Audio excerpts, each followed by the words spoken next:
आमिर साहब, दरअसल मसला ये है कि पाकिस्तान क्रिकेट बोर्ड ने बजाय जोश से काम लिया है, बजाय होश से काम लेने के। और पाकिस्तान क्रिकेट बोर्ड मुख्तलिफ किस्म की चीजें करता रहा है कि हम बॉयकॉट करेंगे। इस वक्त हलचल तो मची हुई है आईसीसी में, क्योंकि पाकिस्तान क्रिकेट बोर्ड ने कह दिया है दो ऑप्शन है इनके पास। कल भी डिस्कस हुआ है कि एक ऑप्शन तो कंप्लीट बाइकआउट किया जाए। अगर कंप्लीट बाइकआउट करते हैं तो उस सूरत में आईसीसी से जो पाकिस्तान को फंड्स मिलते हैं, $34.5 मिलियन, वो फंड्स नहीं मिलेंगे।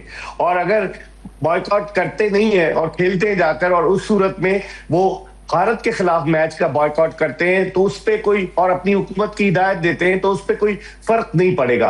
तो अब इनके पास दो ऑप्शन हैं। लेकिन आप देखें कि इतने शातिर हैं भारत वाले कि आज भारतीय मीडिया ये खबरें दे रहा था कि अगर पाकिस्तान बॉयकॉट करता है तो उसकी जगह बांग्लादेश को शामिल कर लिया जाए, क्योंकि पाकिस्तान के तमाम मैचेस श्रीलंका में, यानी कि वो एक तीर से दो शिकार करना चाह रहे हैं। पहले बांग्लादेश को उन्होंने अलाउ नहीं किया कि आप जाकर श्रीलंका में खेलें।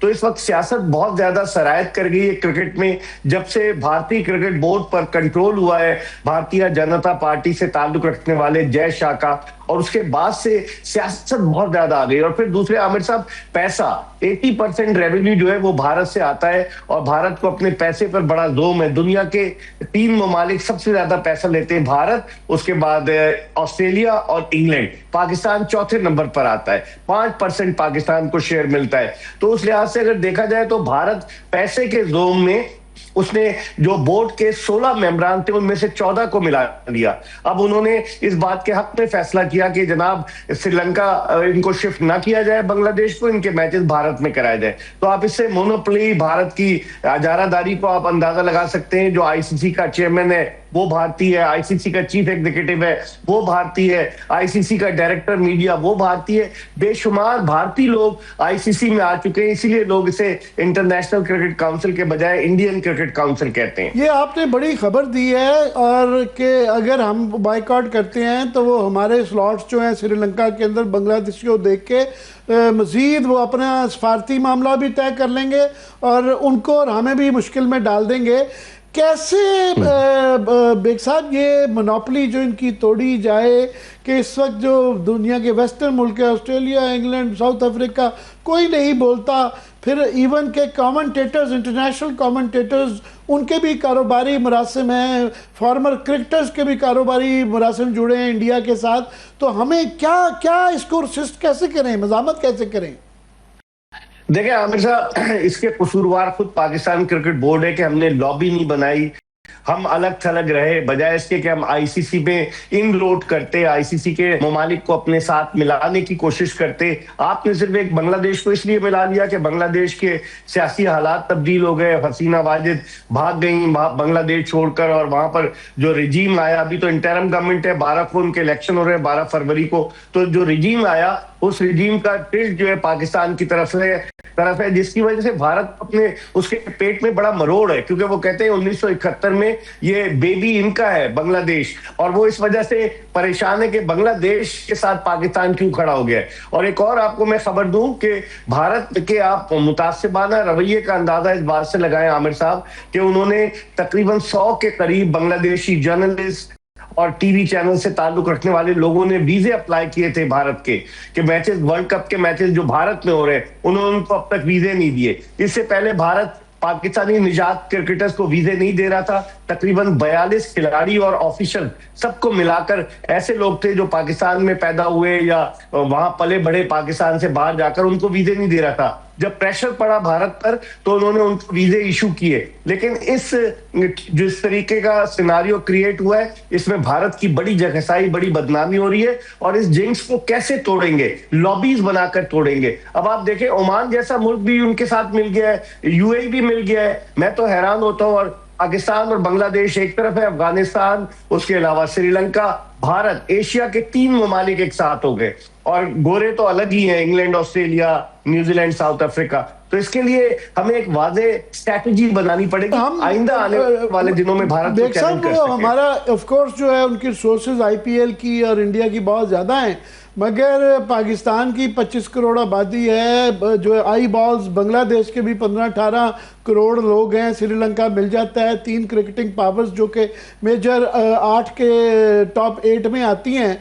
तो हमारा इकोनॉमिक और आई बॉल्स का लेवरेज अगर जॉइंट स्ट्रेटजी हो तो काफ़ी बढ़ जाता है।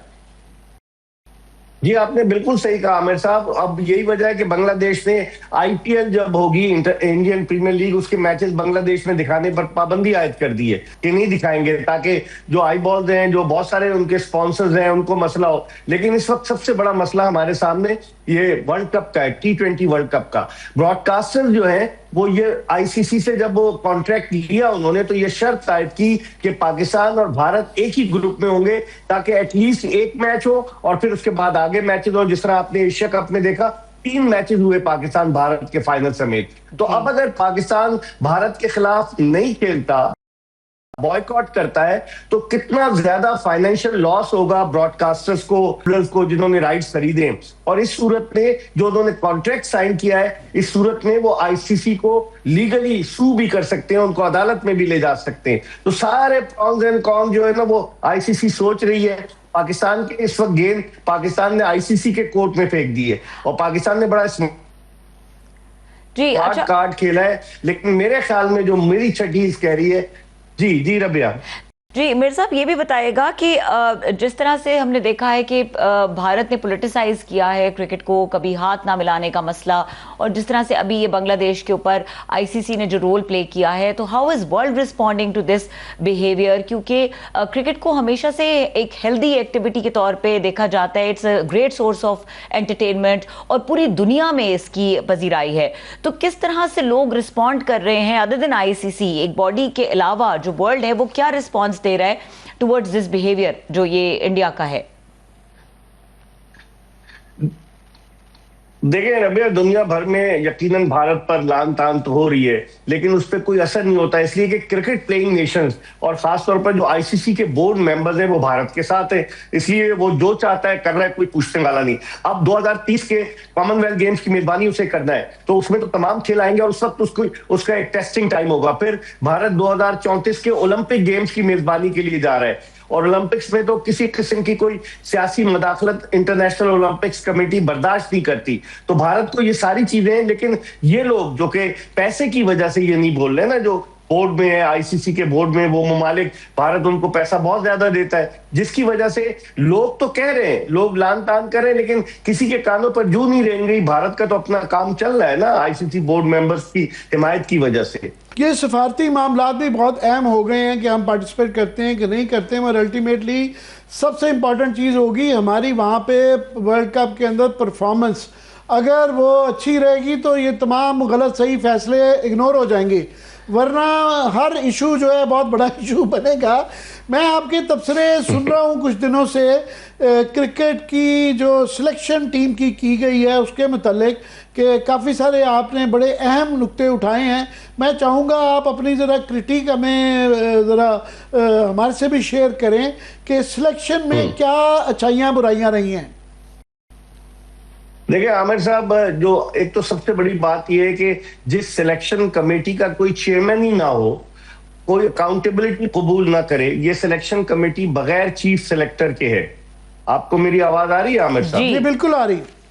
हाँ, ये सिलेक्शन कमेटी बगैर चीफ सिलेक्टर्स के है। आकिब जावेद गैर एलानिया चीफ सिलेक्टर हैं। उसके अलावा इस सिलेक्शन कमेटी में एक मुस्तनद अंपायर अलीम डार हैं, जो कि सिलेक्टर कभी नहीं रहे, उनको भी ले आए हैं। और एक सिलेक्टर है असद शफीक, एक सिलेक्टर रिजाइन कर गए अजहर अली।